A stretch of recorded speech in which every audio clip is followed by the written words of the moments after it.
দুনিয়ার যে জায়গাতেই যাক, যে জায়গাতেই তারা গিয়ে থাকুন, তাদের এই পুকুর ঘাটের কথা, এই টলটলে জলের কথা মনে পড়ার কথা, যতদিন বেঁচে ছিলেন তারা।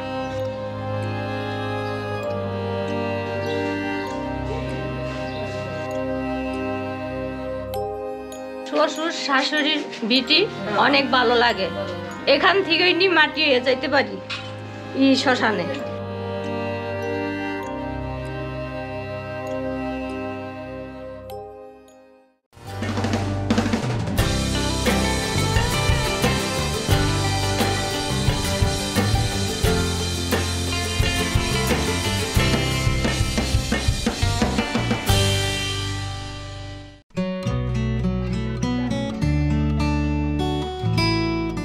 নগর কসবায় ঘুরতে এসে মিশ্র অনুভূতি কাজ করছে।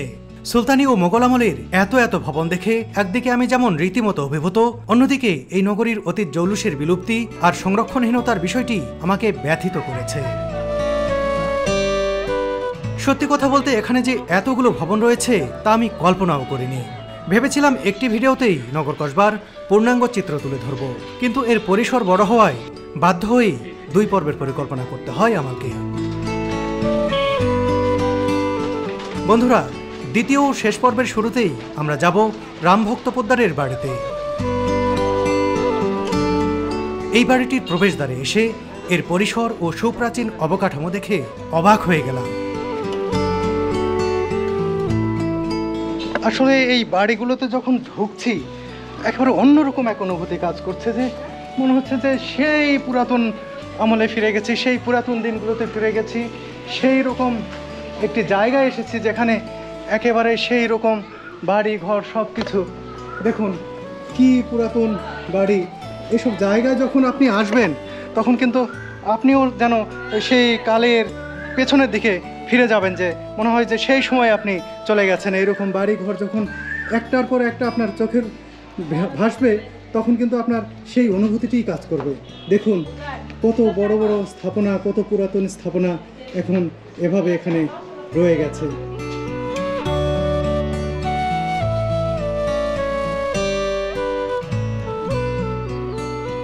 এই বাড়িতে নাকি একটি গুহা রয়েছে, গুহা পথ, আসলে বিকল্প পথ বলা হচ্ছে। যে এখানকার যে জমিদার বা এখানে ধনাঢ্য ব্যবসায়ীরা যারা থাকতেন, এইসব বাড়িতে যারা বসবাস করতেন, তারা এই বাড়ি থেকে বের হওয়ার জন্য মূল দুয়ার তো আছেই এদিকে, পাশাপাশি এইখানে গোপন একটি গুহা রয়েছে, যে গুহা দিয়ে তারা এই বাড়ি থেকে বের হয়ে যেতে পারতেন। বিকল্প একটি রাস্তা দেখুন, এই যে সরু, এটি আসলে অন্য কারো বোঝার উপায় নেই, শুধু এই বাড়ির মানুষজনই বুঝতে পারবেন। হয়তো যখন তারা কোনো বিপদ আপদ এগুলোর আঁচ পেতেন বা সেই আশঙ্কা থেকেই কিন্তু দেখুন এই গুহাপথ তৈরি করা হয়েছিল বাড়ি থেকে বের হয়ে যাওয়ার জন্য, এক অর্থে বলা যায় যে বিপদে পালিয়ে যাওয়ার জন্য।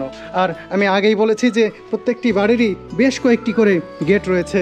এই যতগুলো বাড়ি দেখলাম প্রত্যেকটি বাড়িরই পেছনে গেট রয়েছে, সামনে গেট রয়েছে, আবার এখানে একটি গুহাপথ দেখালাম। এখানে একটা রুমের মতো ছিল, মানে এখানে আসবাবপত্র রাখার জন্য একটা স্টোর রুম ছিল ওই সময়ের জন্য। এই রুমটা কিছুদিন আগে মানে এখানে ভেঙে ফেলা হয়েছে, সেটারই ধ্বংসাবশেষ আমরা দেখতে পাচ্ছি এখানে চারদিকে।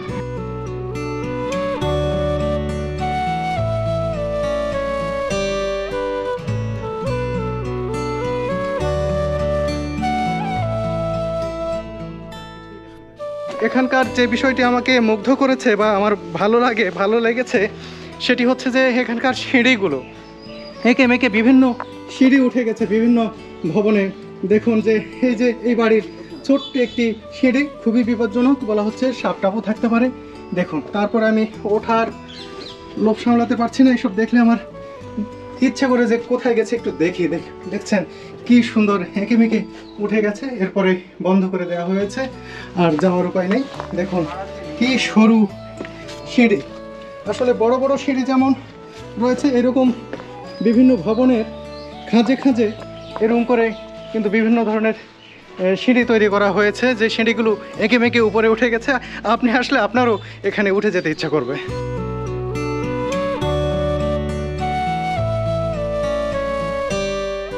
রামভক্ত পোদ্দারের বাড়ি থেকে বেরিয়ে আমরা চলে এলাম আরেকটি পুরাতন বাড়ির সামনে।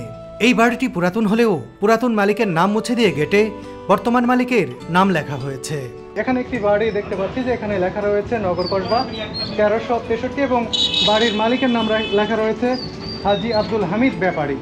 আসলে এই বাড়িটি সম্পর্কে যে তথ্যটি পেলাম সেটি হচ্ছে যেটি আসলে পরবর্তীতে লেখা হয়েছে, এটি আগে সুলতানি আমলে অন্য কারো বাড়ি ছিল, সেই বাড়ি পরবর্তীতে হস্তান্তর হয়ে যায়, তারপরে বাড়ির মালিক পরিবর্তন হয়ে যায় এবং এই নামটিও নতুন করে লেখা হয়। দেখুন, মনে হচ্ছে যে রহস্যের চাদরে মোড়ানো এই প্রত্যেকটি বাড়িগুলো অসাধারণ। দেখুন কত সুন্দর করে বানানো হয়েছে এই বাড়িগুলো, প্রত্যেকটি বাড়ি অসাধারণ। প্রত্যেকটা বাড়ির সামনে যে আঙিনা রয়েছে সেই আঙিনাটি দেখুন একেবারে প্লাস্টার করা, যদিও নতুন প্লাস্টার করা। এগুলো আগে কেমন ছিল আসলে বলতে পারছি না, হয়তো তখনও এরকম ঢালাই করা ছিল। দেখুন এই যে এই বাড়িটির পেছনেও দেখুন যে এখানেও কিন্তু টয়লেট, পাশাপাশি এখানে ওয়াশরুম, এই যে দেখুন টিউবওয়েল রয়েছে। প্রত্যেকটি বাড়িতে যাচ্ছি, প্রত্যেকটা বাড়ি মনে হচ্ছে যে একেবারেই খুব সুন্দর পরিকল্পনা মাফিক করা হয়েছে।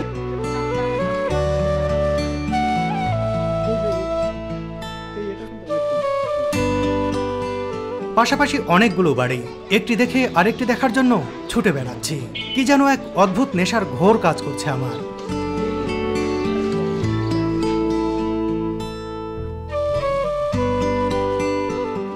এখন যে বাড়িতে অবস্থান করছি এই বাড়িটির নাম বড় বাড়ি বা নতুন বাড়ি।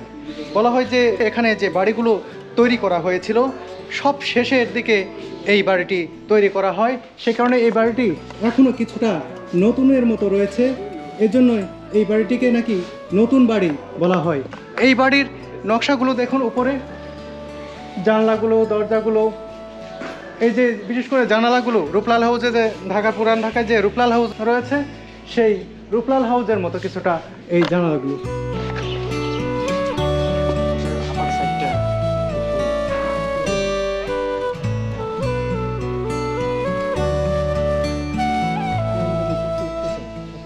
এই যে দেখুন এই বড় বাড়ির ভিতরের সৌন্দর্য অন্যরকম। এই যে দেখতে পাচ্ছেন কাঠের সিঁড়ি এবং উপরে যে রেলিংটা দেখতে পাচ্ছি সেটার কারুকাজও কিন্তু অনেক সুন্দর।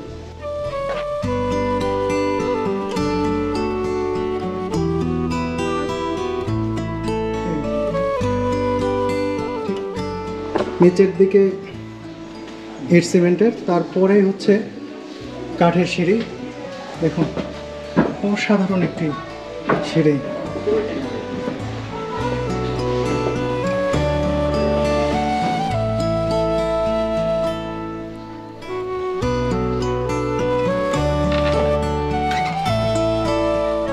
কাঠের সিঁড়ি তো অনেক পুরাতন কাঠ মনে হচ্ছে। হ্যাঁ, আসলে সেই সময়েরই কাঠগুলো, যেগুলো এই দিয়ে, যে কাঠগুলো কি সেই সময়ের? হ্যাঁ হ্যাঁ, এই কাঠগুলো সেই সময়েরই, মানে এখনো পর্যন্ত এগুলো পরিবর্তন করা হয়নি, এখনো পর্যন্ত সেই কাঠগুলোই আছে। কারণ দেখতে পাচ্ছেন যে মজবুত কাঠ সেভাবে তৈরি করা হয়েছিল। কল্পনা করা যায় কত শত বছর আগের কাঠ এখনো কত মজবুত রয়েছে। অসাধারণ, এই কাঠগুলো পরিবর্তন করা হয়নি।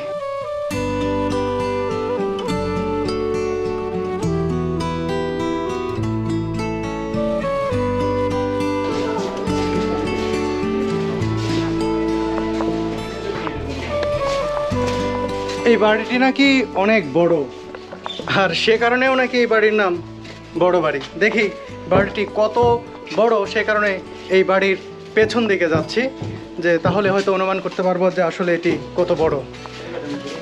আসলে এই যে সামনে দেখতে পাচ্ছি যে ওই যে সীমান্ত প্রাচীর, এই বাড়ির সীমানা প্রাচীরটি আর আগের বাড়িগুলোর মতোই ঠিক একই ডিজাইনে প্রত্যেকটি বাড়ি এখানকার। আমি আরও দুইবার বলেছি, দেখুন একেবারে এই শেষের দিকেই এখানে শৌচাগার, এই যে দেখতে পাচ্ছেন টয়লেট। প্রত্যেকটা বাড়ির পেছনের অংশেই তারা টয়লেট নির্মাণ করতেন, একই ধাঁচের মানে তাদের চিন্তাভাবনা ছিল সেই সময়। আর দেখুন এই যে পেছনের গেট, আমি যে কথা আগে বলেছি যে প্রত্যেকটি বাড়ির পেছনে প্রশস্ত জায়গা এবং পেছনে একটি গেট রয়েছে এবং সেই গেটের পরেই পুকুর রয়েছে।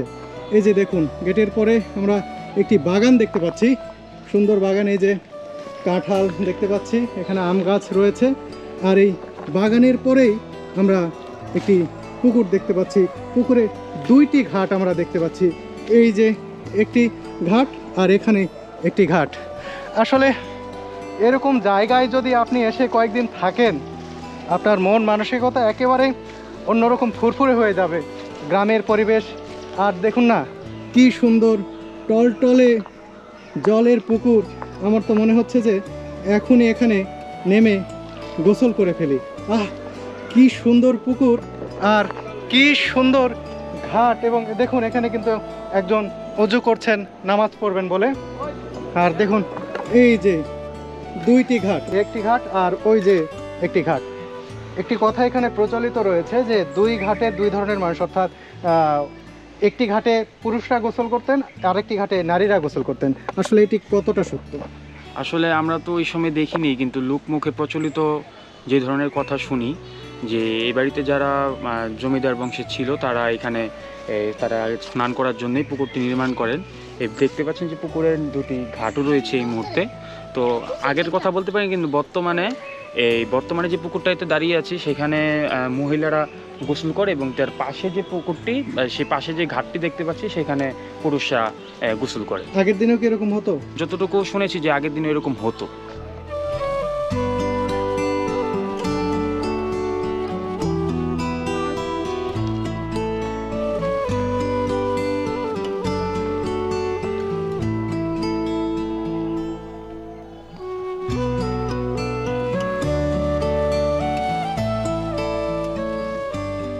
যারা এই পুকুরে গোসল করতেন, যারা এই পেছনের বাড়িতে বসবাস করতেন, তাদের কথা ভাবছি।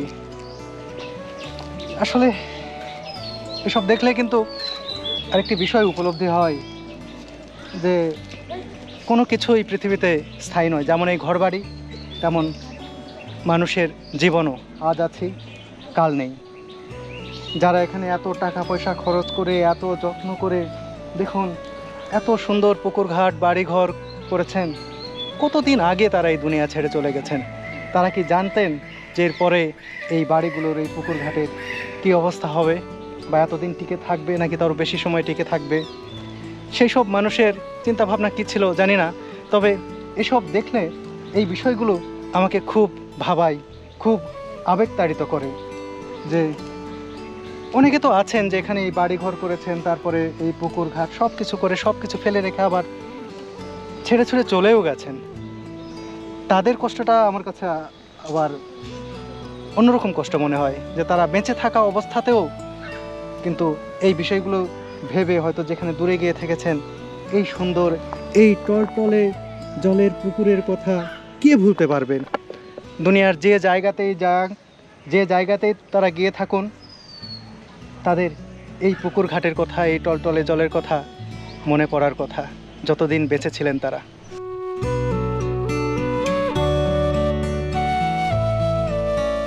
এসব জায়গায় আসলে আপনার কেমন লাগে যে এই পুকুর ঘাট কেউ না কেউ বানিয়েছিল, এত সুন্দর পুকুর?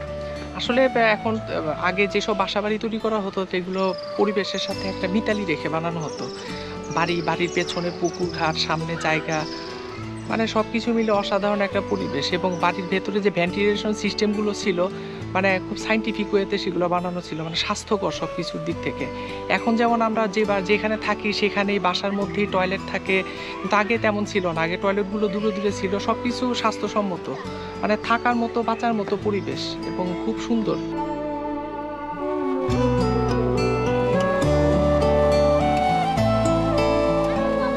বড় বাড়ির পেছনের পুকুর পাড় থেকে যাচ্ছি পাশেই আরেকটি পুকুর ঘাটের দিকে।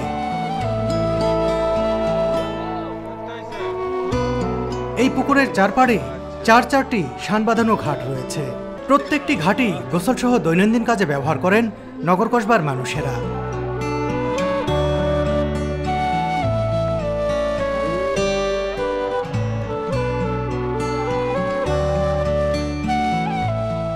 এখানে এক আমলে হিন্দুদের বসা বাড়ি ছিল, তারপর জমিদাররা ছিল, জমিদাররা এখানে পুকুর কাটটা করছে, বাসা বাড়ি করছে।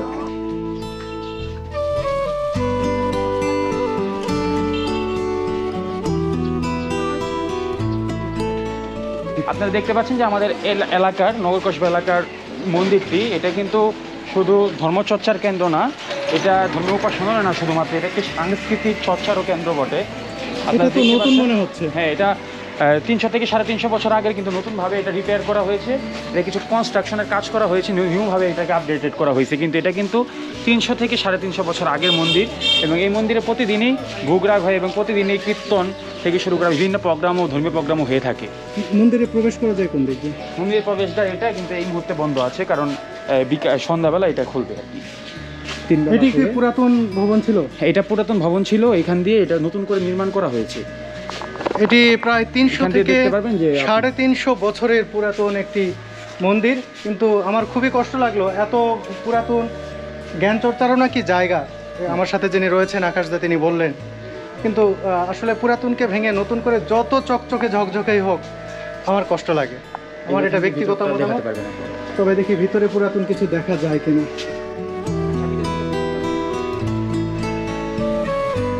পুরাকীর্তি সংস্কারেরও কিছু নিয়ম আছে, তা না মেনে অবয়ব নষ্ট করে ফেলায় এখন আর বোঝার উপায় নেই আগে কেমন দেখতে ছিল এই মন্দিরটি।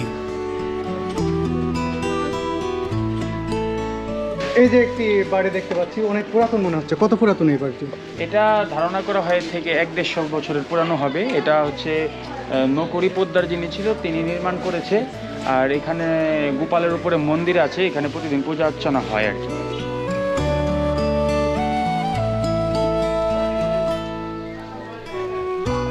সরু গলি দিয়ে কিছু দূর এগিয়ে গিয়ে পাশাপাশি দুটি পুরাতন ভবন দেখতে পেলাম।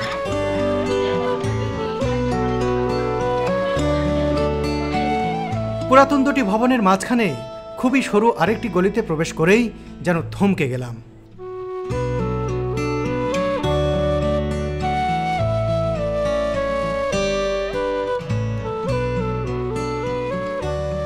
কি আশ্চর্য!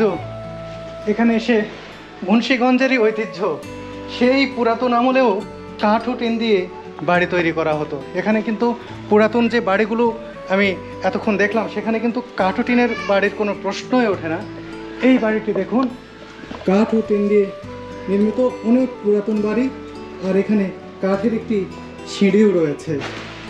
সেই সময়ে এই ধরনের বাড়ি হতো না, কিন্তু এই একটি বাড়ি দেখে আমি আসলে অভিভূত হলাম।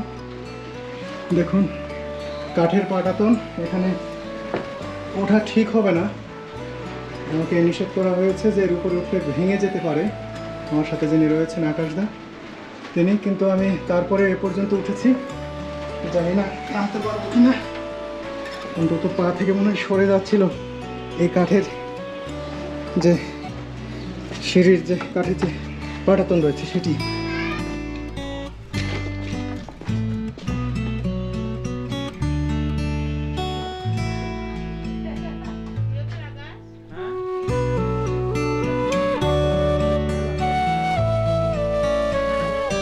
কাঠ ও টিনের তৈরি অতি পুরাতন বাড়ি থেকে এবার চলে এলাম সামনের বাড়িতে। এই বাড়িতেও অনেক সিঁড়ি, একটির অন্ধকার সিঁড়ি বেয়ে ছাদে যাওয়ার চেষ্টা করলাম।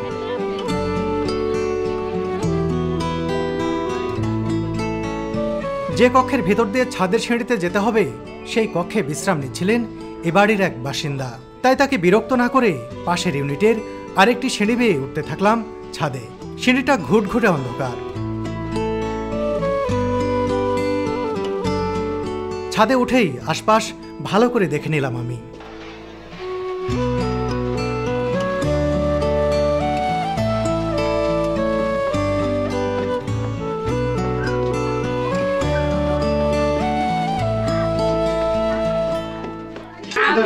আমার শ্বশুর শাশুড়ির বিটি অনেক ভালো লাগে, এখান থেকেই নি মাটি হয়ে যাইতে পারি শ্মশানে, এইলো কথা।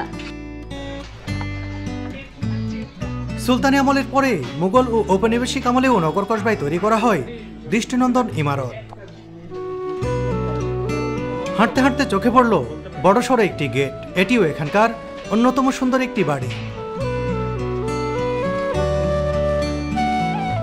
এটা আগে কুড়িবাড়ি ছিল, এখানে অনেক বড় করে দুর্গাপুজো হতো, অনেক মানুষ আসতো, কুড়িরা থাকতো এখানে। কারা থাকতো? কুড়ি বংশের যারা ছিল এখানে থাকতো, তাদের নামে বাড়িটা কুড়ি বাড়ি হয়েছিল। এখন দেওয়ান সাহেবেরা থাকে, তার কারণে এটা দেওয়ান বাড়ি নামে পরিচিত। ভিতরে যাওয়া যাবে? অফকোর্স, যে দেখেন। মূল গেট পেরিয়ে কুড়িবাড়িতে প্রবেশ করলাম আমরা। দারুণ এক নির্মাণ। একের পর এক পুরনো আমলের বাড়ি দেখে আমি সত্যিই অভিভূত। এক একটি ভবনে প্রবেশ করছি আর সত্যি সত্যি অভিভূত হয়ে যাচ্ছি যে এই মুন্সিগঞ্জের ভেতরে, মুন্সিগঞ্জ একেবারে শহরের সাথেই এরকম একটি জায়গা রয়েছে, তা অনেকের কাছেই কিন্তু সত্যি সত্যি একটি অজানা বিষয়। আমি মুন্সিগঞ্জেরই বেশ কয়েকজনের সাথে কথা বলেছি, তারা কিন্তু এই জায়গাটি সম্পর্কে জানেনই না। আর অন্য জায়গার মানুষ এটি কিভাবে জানবেন? দেখুন, এত প্রাচীন একটি শহর এখানে ছিল, সেই শহরের বাড়িগুলো যেখানে রয়ে গেছে সেটি দেখতে পাচ্ছি। এটি অন্যরকম এক ব্যাপার।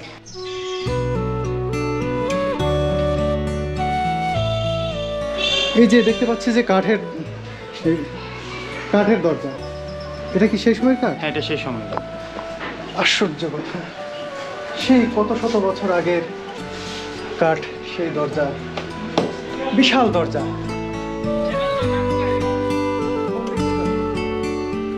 নগর কসবায় ঘুরতে ঘুরতে আমরা বৃষ্টির কবলে পড়েছি। খুব বেশি বৃষ্টি না, হালকা বৃষ্টিপাত হচ্ছে। এর মাঝেই এই পুরাতন নগরীতে ঘুরতে আসলে দারুণ লাগছে। আকাশদা ঘুরতে চাচ্ছিলেন না ভিজে যাবো বলে, তো আমার কিন্তু ভিজতে খারাপ লাগছে না। কি ভিজতে খারাপ লাগছে? না, অবশ্যই এটা একটা মজা। আর অনেকদিন পরে বৃষ্টিতে ভুগছি, তাও আপনাদের সাথে, ভাইয়াদের সাথে খুব ভালো লাগছে। আর আপনাদের সাথে একটা মেসেজ রইলো যে আমাদের এলাকায় আসুন, এসে ঘুরে দেখুন, ভালো লাগবে। খুব নন্দনিক পরিবেশ এবং নন্দনিক ঐতিহ্য আছে। ঐতিহ্যবাহী একটা এলাকা, আমাদের এলাকার খুব সুন্দর একটা এলাকা, খুব ছোটো, but it is very beautiful. So আপনারা আসুন, ঘুরতে আসুন, এই আমার রিকোয়েস্ট থাকবে আপনাদের প্রতি। আকাশদা, একটি বিষয় আমি খেয়াল করলাম যে আমি যখন পুরাতন জায়গাগুলো দেখতে যাই, মানুষজন খুব বাধা দেয়, তারা কোনোভাবেই যেতে দেয় না, নানা কারণে, দখলের কারণে বা এই সেই কারণে। কিন্তু এখানে এসে প্রত্যেকটা মানুষকে আমি আন্তরিক দেখেছি, আন্তরিক, কেউ কিন্তু বাধা দেয় না। এই সবচেয়ে বড় কারণ হচ্ছে যে নগর কসবার মানুষ অনেক হসপিটেবল। আমাদের অনেক মানুষগুলো খুব আন্তরিক এবং মানুষের সাথে খুব তাড়াতাড়ি খুব মিশে যেতে পারে এবং মানুষ খুব ভালোবাসে। তারা খুব ভিজিটর্সদের খুব সম্মান করে এবং যারা বিদেশ থেকে ঘুরতে আসে তাদেরও খুব ওনার করে। তো এই জন্য তারা বাধা দেয় না, আর তাদের মনে ওরকম ধরনের কোনো মনোভীতি নেই। তারা খুব মানুষকে বিলিভ করে, এটা হচ্ছে সবচেয়ে বড় কথা। দাদা, আমরা ঢাকা থেকে আসছি, একটু দেখতে চাই বাড়িটা।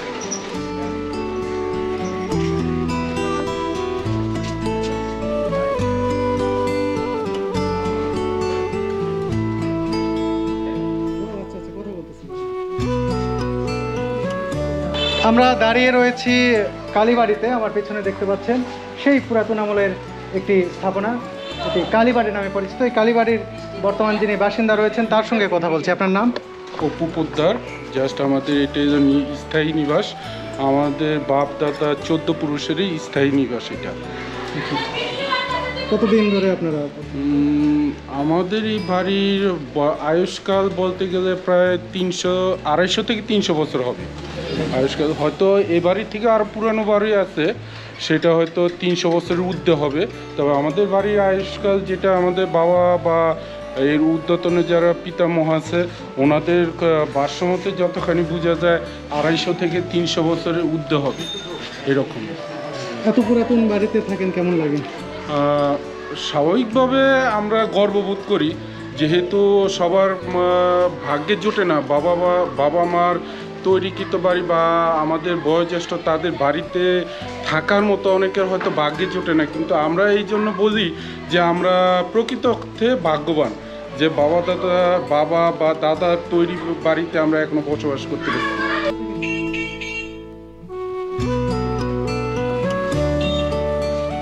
বন্ধুরা দেখুন, পাশাপাশি দুইটি ভবন, দুইটি গেট, দুইটি ভবনে দেখুন, এই একটি গেট, এই একটি গেট। একটি গেটে হালকা বোঝা যাচ্ছে, দেখুন বাংলায় লেখাটি উঠে গেছে, লেখা রয়েছে শ্রী শ্রী রাধাকৃষ্ণ, তারপরে শ্রী, আর পড়া যাচ্ছে না। আর পাশের এই যে এখানে লেখা রয়েছে এই দরজায় তমিজউদ্দিন দেওয়ান, নতুন করে লেখা, আসলে বোঝাই যায় যে মালিকানা পরিবর্তন হয়েছে।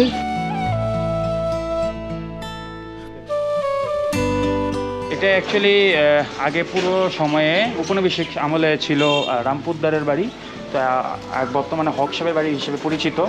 আপনারা দেখতে পাচ্ছেন যে বাড়িটি খুব সুন্দর এবং নানা ঐতিহ্যে ভরপুর ট্রেডিশনাল একটা ভিউ আছে, কিন্তু বাড়িটি আরেকটু এখান দিয়ে বিস্তৃত ছিল, বর্তমানে ভেঙে মানুষের যাতায়াতের জন্য একটু সুবিধার্থে এখান থেকে একটা রাস্তা করা হয়েছে বরাবর। এটা কি একটা বাড়ি ছিল? একটাই বাড়ি ছিল এখান থেকে, এটা বর্তমানে একটা বাড়ি আছে শুধু। দেখুন যে এই যে পেছনে যে বাড়িটি দেখতে পাচ্ছেন আর এই পাশে যে বাড়িটি দেখতে পাচ্ছেন, এই একটি বাড়ি ছিল, সেটি এখন মাঝখানে কেটে দুইটি বাড়ি করা হয়েছে এবং রাস্তা করা হয়েছে। আসলে কি বলবো যে এই সরু একটি রাস্তার জন্য এই একটি নান্দনিক ভবন এভাবেই দেখুন কিভাবে মাঝখান দিয়ে ভেঙে ফেলা হয়েছে, খুবই দুঃখজনক। এত সুন্দর একটি ভবন সংরক্ষণ না করে আমরা যখন ভেঙে ফেলি সেটি আসলেই দুঃখজনক বিষয়। দেখুন কত সুন্দর একটি ভবন এটি।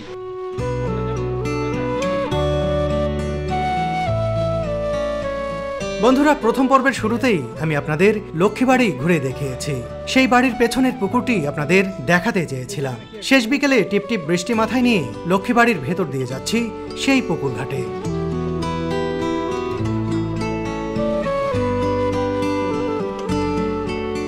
এখানে এত বাড়ি রয়েছে, প্রত্যেকটা ঘুরে দেখার জন্য অনেক সময় প্রয়োজন। একদিনে সবগুলো বাড়ি দেখা মোটেই সম্ভব নয়। আগের পর্বেই বলেছি, প্রত্যেকটি বাড়ির দরজা যেন হাতছানি দিয়ে ডাকে। লক্ষ্মীবাড়ির পেছনে এই জায়গাতে ভবন ছিল, সেটি এখন আর দেখতে পাচ্ছি না। পেছনে রয়েছে পুকুর।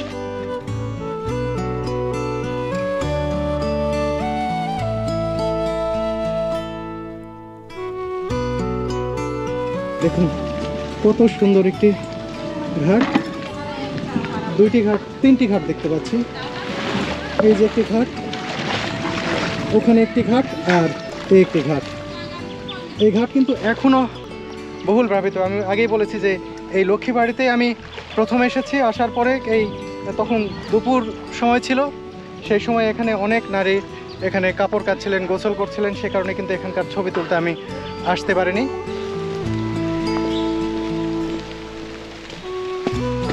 কিছুক্ষণের মধ্যেই সন্ধ্যা নামবে, বৃষ্টির প্রকোপও ধীরে ধীরে বাড়ছে।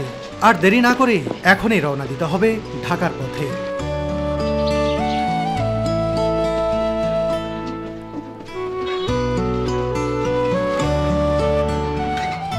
কর্মজীবনের ব্যস্ততা না থাকলে হয়তো একটা রাত থেকেই যেতাম সুলতানি আমলের এই হারিয়ে যাওয়া প্রাচীন শহরে।